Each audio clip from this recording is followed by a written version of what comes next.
Hey, y'all. Yeah, congrats on your signing with MVP. What was your main decision on signing? My main decision was being respected, being valued, having a voice. I'm not just a fighter under a roster.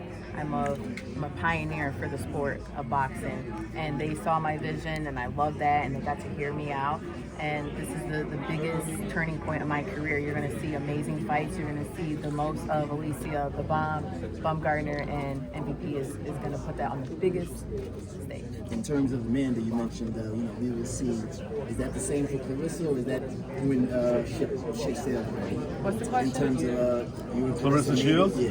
I think Claressa Shields is walking around like at 190 right now, right? Totally out of the question. Yeah. And Alicia's walking around at 132, 133. So if Claressa Shields wants the biggest payday of her life, she's gonna have to figure out how to get to a weight class that makes sense for Alycia Baumgardner, right? That's just the reality. MVP puts on the biggest events for women in boxing, not what she does. So if she wants to have that opportunity against this champion, she's got to make the effort. Kevin Garcia with Fight Hype. Alycia, 2 questions for you. So the first one, I just spoke to Jake and Amanda. They were next to each other, and I said, signing Alycia, obviously you guys are familiar with the history. Alicia's called Amanda out before. How do you manage that relationship? And, is that a fight that you guys completely, say no to, it's signed off, or is it potentially something that could happen?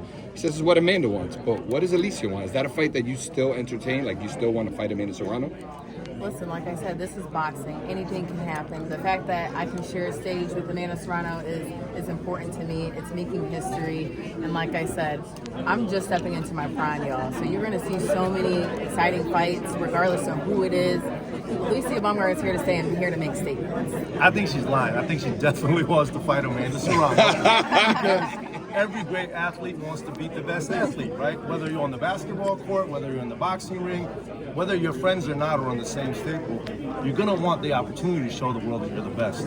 Whether that happens or not is to be seen. It's really up to Amanda ultimately, because she hopefully will beat Katie Taylor, right? And will be undisputed. And then she'll decide what she wants to do with her career.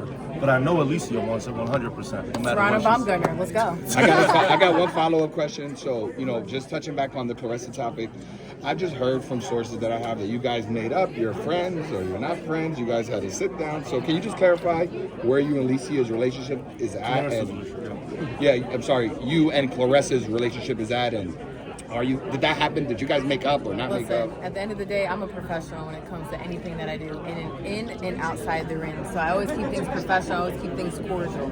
So that's just what that looks like. Got it. Alycia, you're always linked with the big fights. Ever since you had the first fight with Michaela Mayer back in London and the Terry Harpers of this world, Michaela's obviously just beaten Sandy. I know you're with MVP now. Is there a willingness from your side, if that fight was to get offered, if the numbers were right, to fight with Michaela Mayer? It was a huge fight the first time around. Would you run that back? Listen, I would love to punch Michaela Mayer in the face again. Nakisa's great at what he does. MVP's great at what they do. So, again, anything can happen in boxing. So I'm always willing. With Jake being such a big star, what's the motivation for pushing women the way you guys are doing it? It's extreme focus. What's the motivation behind? Just opportunity in the marketplace to show people that these athletes are just as good as their male counterparts, right? Boxing is a very fragmented sport, and as a result, you rarely see the best of the best fighting. You rarely get the matchups that you want on a timely basis.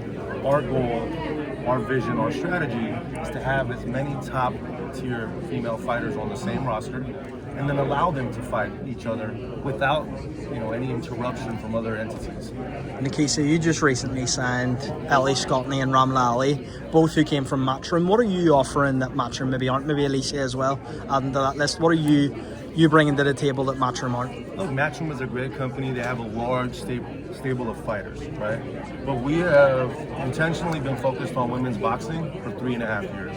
And the proof is in the pudding of tonight's event, but really what we've done with Amanda, with Katie, the opportunities that she's had through us, not through Matchroom. So I think if you're Alycia Baumgardner or any other amazing female athlete, you see that the path has been paved and the opportunity is there. So I don't think it's about Matchroom as much as it is about MVP. Alycia, same question to you. Obviously, it was a big thing for you maybe to leave Matchroom and come here. Why MVP? Why MVP? Like I said in the beginning, I have a voice. and they see my vision. I'm growing in the sport. I'm in my prime. You know, every athlete has a turning point. You have to keep growing and learning. And I love to grow as a woman, as an athlete, and now as still as a champion. So, you know, I got to keep pushing. I got to keep going. There's so many people looking up to me right now. Nakisa, a lot is changing with Turkey Alycia, TKO boxing. Will you be a part of that, or how do you see boxing changing? I think, look, competition is always good. Dana White, who's a part of TKO, has been in boxing for 10 years, and they're going to make their attempt to be relevant. What I can tell you is we care deeply about women's boxing. And if anyone else shows up to the party and says, oh, we care about it too, we welcome that, but it's not genuine. So that's what we're focused on. Facts. Nakisa, just one last question. Are you going to give Claressa those 2 tickets she asked for on socials? She asked for tickets? She asked for tickets to this event. Yes, but the issue is Remy Ma is a guest of the event with Amanda Serrano, so I just got to figure that out. No cap. So, just one other question with the whole Claressa thing. Would that be somebody you guys would ever, because when we talk about women's boxing, she's definitely a notable name. Some people look at her as a face of women's boxing. Could we ever see Claressa on an MVP Face of card? women's boxing is in this room, right? It's Katie Taylor and Amanda Serrano and Alycia Baumgardner. That's the face of women's boxing on the biggest platform in the world and the greatest theater in the world. So that's the face of women's boxing. In terms of Claressa Shields, unbelievable champion. We would love to work with you, Claressa. She has a promoter, Salida Promotions. We would love to collaborate with them and bring her under the MVP umbrella. Thank you, Nakisa. You're welcome. Thank you. Thank you.